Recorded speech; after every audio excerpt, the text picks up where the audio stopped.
Nobody was chanting with you, but good try. That's great. How's everybody doing today?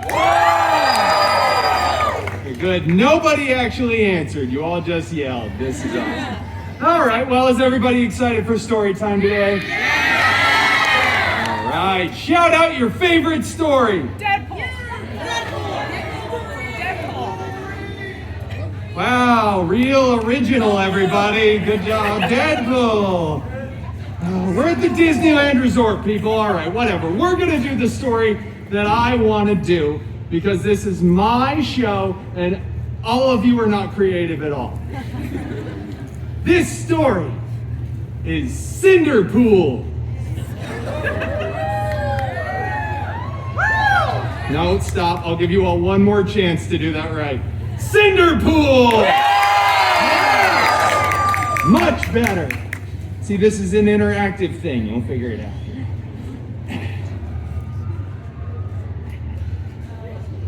That's not real. All right, moving on. Once upon a time, you know, it just doesn't feel right when I do it by myself. We all need to say those magical words together. Ready? That was not good at all. Not good at all. We're not going to do that anymore. Once upon a time, Cinderpool lived in a big mansion with his step professor and step mutants. The biggest of those step mutants, Colossus, was always making up stupid rules for the mansion, like make sure you close the window while the air conditioner is on, and for the love of Feige, stop Donald ducking around the mansion. Would you wear some pants? What is wrong with you?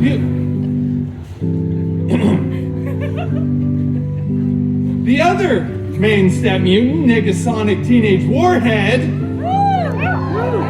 who has a few fans here, I see, was always texting and rolling her eyes.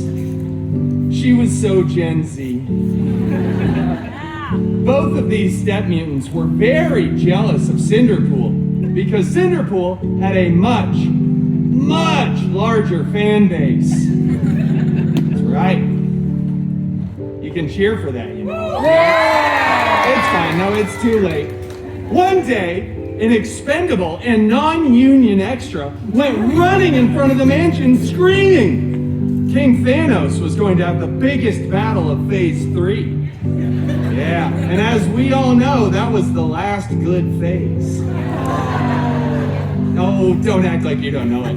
Cinderpool desperately wanted to go to the big battle, but Colossus said, "No. It is too dangerous, and you are not a good part of the team." And then they ripped apart Cinderpool's favorite costume, and Negasonic blasted it with her mind powers. That was so cool. So Gen Z.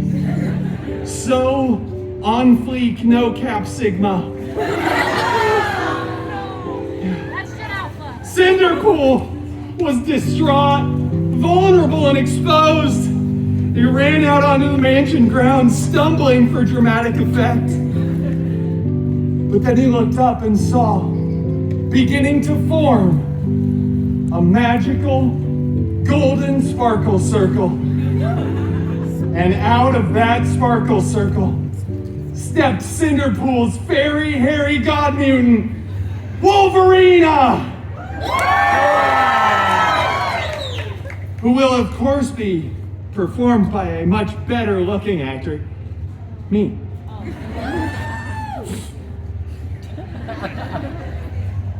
Oh, fairy god mutant Wolverina! I desperately want to go to the big battle, but my step mutants destroyed my favorite costume. Shut up. He said lovingly. I don't know. Find a new costume and stop whining. So, Cinderpool ran to the wardrobe department, grabbed a new, freshly laundered costume, and headed to the big battle. He was late, because he stopped for some chimichangas at 7-Eleven on the way there. But 7-Eleven doesn't sell chimichangas anymore, so he had to go to 3 other gas stations. But anyway, when he got there, the Avengers were winning. Captain America looked so good in those pants. He looked for his fairy god mutant Wolverina, but he wasn't there because Disney hadn't bought the rights to him yet. That's right.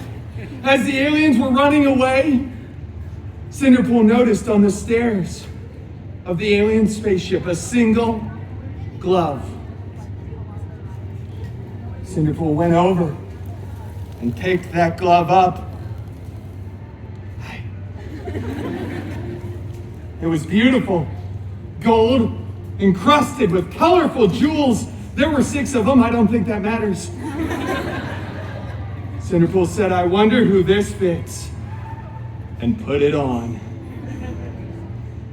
After some buzzing, whirring, and clicking, it was a perfect fit.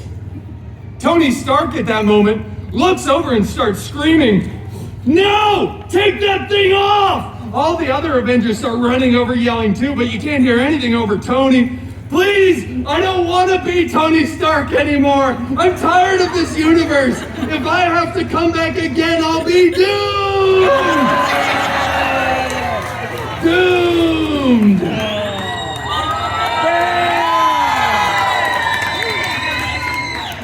I know some of you are laughing and clapping and you have no idea what's going on. It's so funny to me. And then all the Avengers together yell, "Cinderpool, do not snap!" No, the Avengers yelled it. You're not an Avenger. And you know what Cinderpool does? Cinderpool snapped.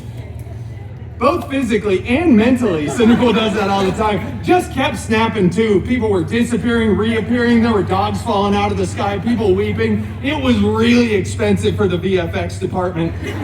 But eventually Cinderpool stopped. Everybody was back. And Cinderpool was the hero who saved the universe. Uh-huh. But then all the Avengers tackle Cinderpool to the ground, rip the glove right off of his hand, and blah, blah, blah. Years later, when they make the movie, Tony Stark gets to be the big sacrificial hero, and it goes on to become the most profitable film in the Feige universe, the FCU. But it's okay, because Cinderpool went on to start his own film franchise, which will break box office records. Right. And then they had to invite Cinderpool back to the Avengers Endgame 2, Electric Boogaloo. Yeah. That, ladies and gentlemen, is the real story. The end game. See what I did there? There's a whole thing. All right. Well, thank you all so much. You've been wonderful for this last story time of the day. Thank you so much for joining me for Story Time with Deadpool. So good. I am completely done for the day. Have nothing else planned at all. Don't be looking for me anywhere else. All right. Thank you.